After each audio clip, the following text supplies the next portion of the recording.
अखिलेश यादव ने कहा कि 5वीं बड़ी अर्थव्यवस्था का दावा कर रहे हैं, लेकिन लोगों की आय कितनी कम है इस पर भी तो बात कीजिए। केंद्र की तरह अब यूपी में भी दावा शुरू हो गया है, $1 ट्रिलियन की इकॉनमी बनाएंगे, लेकिन इसके लिए हर साल यूपी की जीडीपी को 35% की दर से बढ़ना होगा, जो मुमकिन नहीं है। हम लोगों ने तो अध्यक्ष महोदय देखा है कि अगर दिल्ली की सरकार ने कहा होगा कि $5 ट्रिलियन की इकॉनमी बनेगी, तो जहाँ से प्रधानमंत्री जी चुन करके आते हैं, वहाँ का प्रदेश के सरकार भी कह रही कि हम $1 ट्रिलियन इकॉनमी बना लेंगे। देश की इकॉनमी कहाँ पहुँच गई, पर कैपिटा इनकम क्या है, लेकिन अगर उत्तर प्रदेश की इकॉनमी को अगर $1 ट्रिलियन की इकॉनमी बनना है तो कम से कम 35% की ग्रोथ चाहिए। मुझे नहीं लगता है कि 35% की ग्रोथ उत्तर प्रदेश पा पाएगा। हम हंगर इंडेक्स में कहाँ खड़े हैं, नीचे से कहाँ हैं। जो 5th लार्जेस्ट इकॉनमी की बात कर रहे हैं, वो इनइक्वालिटी के पैरामीटर पे कहाँ खड़े हैं, वो हैप्पीनेस इंडेक्स में कहाँ खड़े हैं। और जो लोग चुनाव को अपने तरीके से मोड़ते हैं, मैं उन्हें कहना चाहता हूं कि अध्यक्ष महोदय, इस चुनाव के परिणाम ने तोड़ने वाली राजनीति को तोड़ दिया है और जोड़ने वाली राजनीति की जीत हुई है। इस चुनाव में धन छल बल की नकारात्मक राजनीति की शिकस्त हुई है। ये चुनाव जो देश का हुआ, ये सकारात्मक राजनीति का नया दौर शुरू हुआ है। इस बार प्रो कॉन्स्टिट्यूशन वालों की जीत हुई है। हम मानते हैं संविधान ही संजीवनी है, उसी की जीत हुई है। ये संविधान मंथन में संविधान रक्षकों की जीत हुई है। अब ऊपर से नीचे की राजनीति का अंत हो गया है।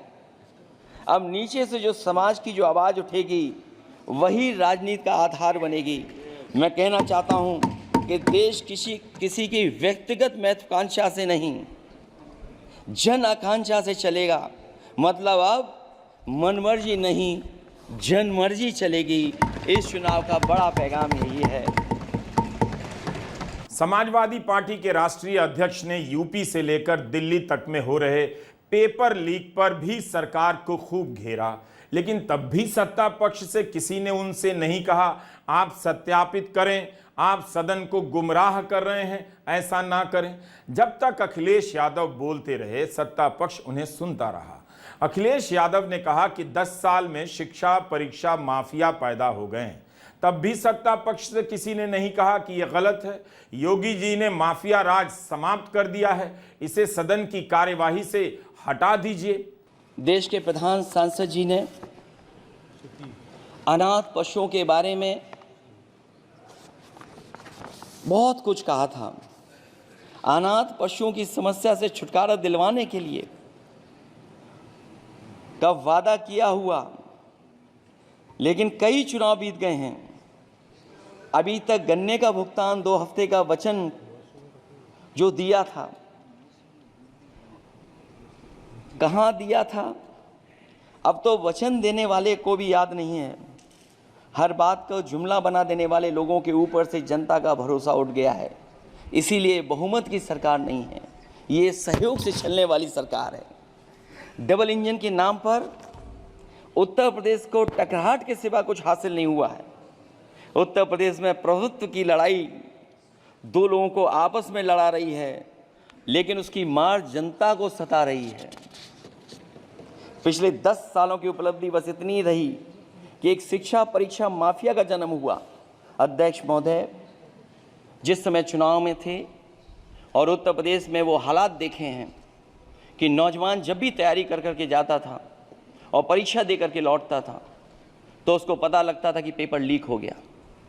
और उत्तर प्रदेश में केवल एक पेपर लीक नहीं हुआ है, जितनी भी परीक्षाएं हुई हैं सब पेपर लीक हुए हैं। केवल उत्तर प्रदेश ही नहीं, मैं माननीय सांसद की तरफ से सुन रहा था, कई ऐसे प्रदेश हैं जहां पर परीक्षाएं देने तो बच्चे गए, लेकिन वहां भी पेपर लीक हो गया। और अभी जब 4 जून को रिजल्ट आया, उसके बाद जो बात उठी है, देश की सबसे प्रेस्टिजियस परीक्षा, उसका भी पेपर लीक हो गया। और आखिरकार ये पेपर लीक हो क्यों रहा है? सच्चाई तो ये है कि ये सरकार पेपर लीक इसलिए करा रही है कि सरकार नौकरी नहीं देना चाहती, रोजगार नहीं देना चाहती, उन नौजवानों का भविष्य नहीं बनने देना चाहती। पिछले 10 सालों की उपलब्धि बस इतनी रही है कि एक शिक्षा परीक्षा माफिया का जन्म हुआ है, जिसने तथाकथित अमृत काल में युवाओं के भविष्य की आशाओं को ही जहर दे दिया है।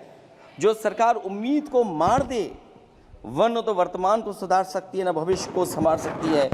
2024 में 543 सीटों के लिए चुनाव हुए। सभी सीटों पर किसी न किसी की जीत हुई, लेकिन जैसी जीत अवधेश प्रसाद की फैजाबाद अयोध्या की सीट से हुई है, वैसी किसी की नहीं हुई।